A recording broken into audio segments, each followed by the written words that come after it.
കണ്ണൂരിൽ അനുമതിയില്ലാതെ open vote ചെയ്തെന്ന പരാതിയിൽ CPM പഞ്ചായത്ത് അംഗത്തിനെതിരെ കേസ്.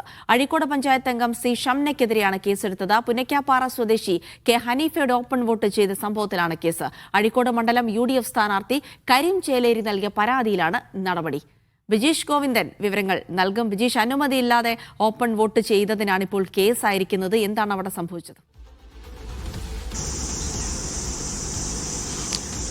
ജിൽസി, ഇതിനകത്ത് അഴീക്കോട് നിയോജക മണ്ഡലത്തിൽപ്പെട്ട അക്ലിയത്ത് ക്ഷേത്രത്തിന് സമീപത്തെ സെൻട്രൽ LP സ്കൂളിലുള്ള 32-ാം നമ്പർ ബൂത്തിലാണ് ഇത്തരത്തിലുള്ള ഒരു വോട്ട് രേഖപ്പെടുത്തിയത് സംബന്ധിച്ചിട്ടുള്ള പരാതി ഉന്നയിക്കപ്പെട്ടിരിക്കുന്നത്. അഴീക്കോട് പഞ്ചായത്തിലെ 13-ാം നമ്പർ വാർഡ് അംഗമായിട്ടുള്ള സി ഷംന, CPMന്റെ നേതാവാണ്. ഷംനയ്ക്കെതിരെയാണ് ഇത്തരത്തിലൊരു പരാതി ഉയർന്നിരിക്കുന്നത്. ഇവർ പുന്നക്കപ്പാറയിലെ മുഹമ്മദിന്റെ ഭാര്യ കെ ഹനീഫയുടെ വോട്ട് രേഖപ്പെടുത്തി, അനുമതിയില്ലാതെ ഓപ്പൺ വോട്ട് രേഖപ്പെടുത്തി എന്നുള്ളതാണ് പരാതിയിൽ പറയുന്നത്. ഉച്ചയ്ക്ക് വോട്ട് രേഖപ്പെടുത്താൻ ഹനീഫ എത്തിയ ഘട്ടത്തിൽ സഹായത്തിന് എന്ന് പറഞ്ഞുകൊണ്ടാണ് ഷംന ഹനീഫയ്ക്കൊപ്പം ബൂത്തിലേക്ക് പ്രവേശിക്കുന്നത്. തുടർന്ന് ഹനീഫയുടെ അനുമതിയില്ലാതെ ഇവർ ഓപ്പൺ വോട്ടായിട്ട് ഹനീഫയുടെ വോട്ട് രേഖപ്പെടുത്തി എന്നുള്ളതാണ് പരാതിയിൽ പറയുന്നത്. ഇത് സംബന്ധിച്ച് അഴീക്കോട് മണ്ഡലത്തിലുള്ള UDF സ്ഥാനാർത്ഥിയായിട്ടുള്ള കരീം ചേലേരിയാണ് പരാതി നൽകിയത്. ഇതിന്റെ അടിസ്ഥാനത്തിൽ വളവട്ടം പോലീസ് ഷംനയ്ക്കെതിരെ കേസെടുത്തിട്ടുണ്ട്. നേരത്തെ ഇത് സംബന്ധിച്ച് പരാതി ഉയർന്ന ഘട്ടത്തിൽ പ്രിസൈഡിംഗ് ഓഫീസർക്കെതിരെയും ആരോപണം ഉയർന്നിരുന്നു. ഓപ്പൺ വോട്ട് തന്റെ അനുമതിയില്ലാതെ ചെയ്തു എന്ന് വോട്ടർ പറഞ്ഞിട്ടും പ്രിസൈഡിംഗ് ഓഫീസർ അത് സംബന്ധിച്ചിട്ടുള്ള നടപടികൾ സ്വീകരിച്ചില്ല. ഇതിനെ തുടർന്ന് ഈ വിഷയം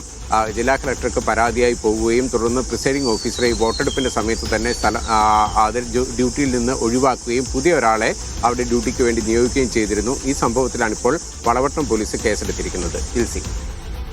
ശരി, വിജേഷ് ഗോവിന്ദനാണ് വിവരങ്ങൾ നൽകിയത്.